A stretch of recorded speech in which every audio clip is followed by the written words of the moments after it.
Standing by for us, Shahan Ramkisoon. He was at that media briefing with Gwede Mantashe just a short while ago. Shahan, what was it like watching Gwede Mantashe give his last press conference as the Secretary General of the ANC?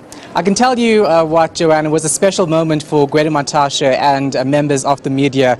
It seemed more like a meeting of friends than an actual media briefing, because that was the tone set from the start of the media briefing. And the person who was next to him, saying that this would be the last time he was next to Gwede Mantashe as the Secretary General of the ANC, was Zizi Kodwa. He was also quite emotional, I'd say, about it, because, I mean, you and Gwede Mantashe have a relationship for a long time now.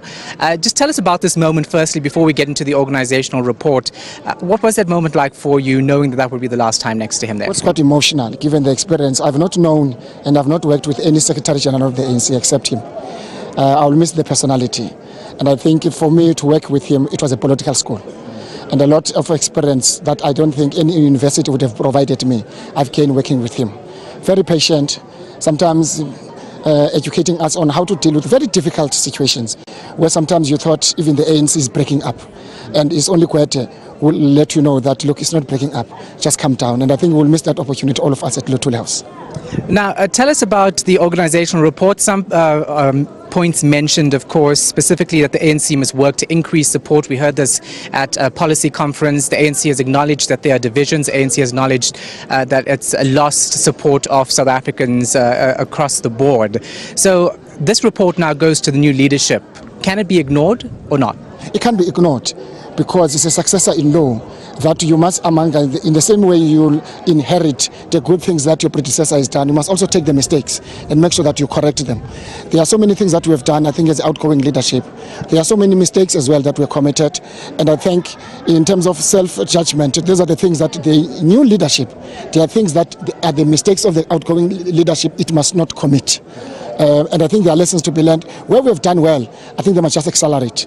There are things that I'm sure from a point of view of capacitating the ANC, for example, to make the ANC more visible. That's why there was a discussion about 2 Deputy Secretary General, monitoring evaluations. There's a discussion about we don't monitor our deployees in the African National Congress, but also there's a perception about what some of the damages we cause, we inflict, self-infliction by ourselves to the brand African National Congress. How best do we protect brand African National Congress? And these are some of the discussions that the new leadership must be bold about and take decisive decisions.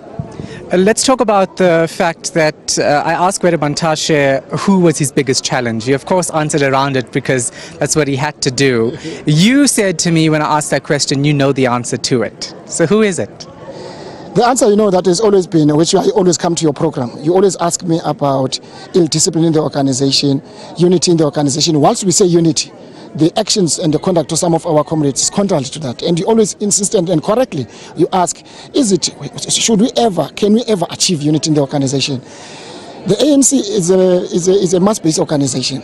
Many of its members, some of them, they don't join the organization with the sole purpose of advancing, of serving the people. They join simply for self-enrichment. And that's a difficulty about the African National Congress. And the new leadership in this conference must deal decisively, because between the leadership and the people, the nexus is trust. Immediately you see there's an erosion of that nexus.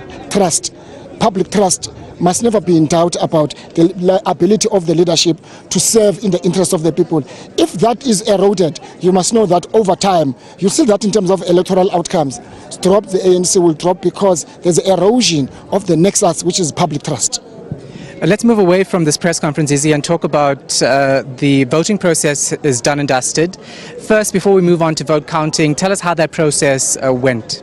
The process went smoothly, but of course it was manual. And it started at midnight. We finished almost a few minutes ago. It was important to do so because remember what we said earlier, is always to protect the integrity of whatever process. So there mustn't be a doubt about the outcome of elections. That's why there's a commitment from all contenders, those who are contesting, that they will be able to rally behind anybody who wins. You can only do that if you make sure that the process itself is clean. There are no suspicions, there are no doubts. I'm sure counting will take a little bit of hours. We should be having an announcement late in the afternoon or early evening. You're absolutely sure no one who wasn't supposed to be there as a voting delegate made their way in, given the issues you had around this at the start of the conference? It's not possible. I was there myself early hours of this morning. It was very clear that all in terms of the voters' roll, it was cleaned up.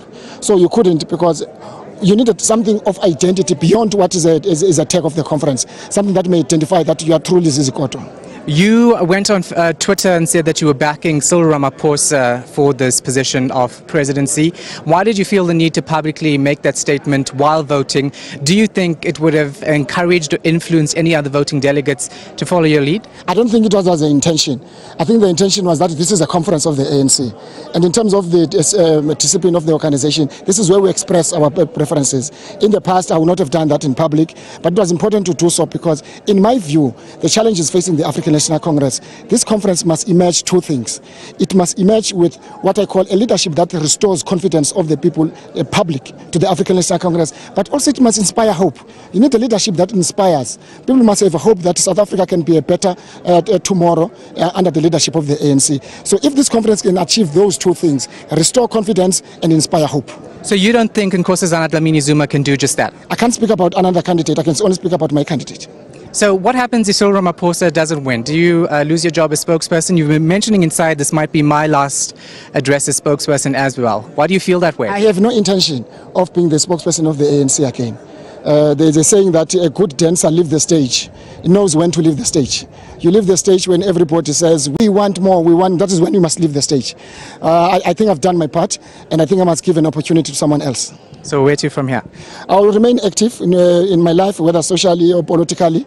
I will remain a member of the African National Congress, and it depends what the ANC directs me to do, but not the spokesperson of the ANC. All right, thank you so much for your time, Zizi. Appreciate it. That, of course, the spokesperson of the ANC for now, he says, because he's done with his time here. Of course, Zizi Kodwa, appreciate it. Joanne, of course, it's always interesting to speak to people like Zizi Kodwa because they're always available to speak to us on our shows on ENCA. And he's quite optimistic about his decision in that backing Cyril Ramaphosa.